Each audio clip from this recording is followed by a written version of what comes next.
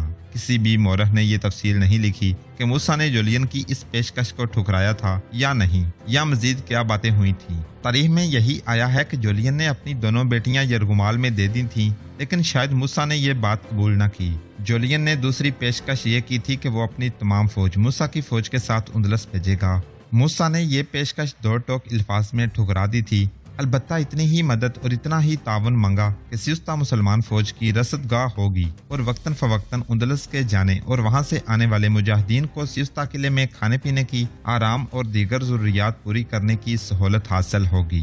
پھر جولین سے یہ مدد مانگی گئی کہ اندلس کے ساحل تک پہنچنے کے لیے کشتیاں اور بحری جہاز جولین دے۔ جولین نے ہر قسم کے تعاون کا وعدہ کیا اور یہ بھی کہا کہ اس کی فوج کمک کے طور پر ہر وقت تیار رہے گی۔ موسیٰ بن نصیر نے اسی روز خلیفہ ولید بن عبد الملک کے نام ایک پیغام لکھوا کر قاصد کے ہاتھ دمشق بھجوا دیا۔ خلیفہ اندلس پر حملے کی اجازت تو پہلے ہی دے چکا تھا، لیکن موسیٰ دور اندیش آدمی تھا۔ اس نے دیگر باتوں کے علاوہ خلیفہ کو لکھا، اندلس پر فوج کشی کی ایک بار پھر اجازت لینے میں وقت ضائع کرنا مجھے مناسب نہیں لگا، لیکن آپ نے ہندوستان میں جو لشکر بھیجا ہے اس کی ضروریات ایسی صورت پیدا کر سکتی ہیں کہ میں اندلس کی مہم ملتوی کر دوں۔ ہو سکتا ہے دو محاذ آپ کے لیے دشواریاں اور ایسے مسائل پیدا کر دیں کہ دونوں محاذ کمزور ہو جائیں یا دونوں میں سے ایک کمزور ہو جائے۔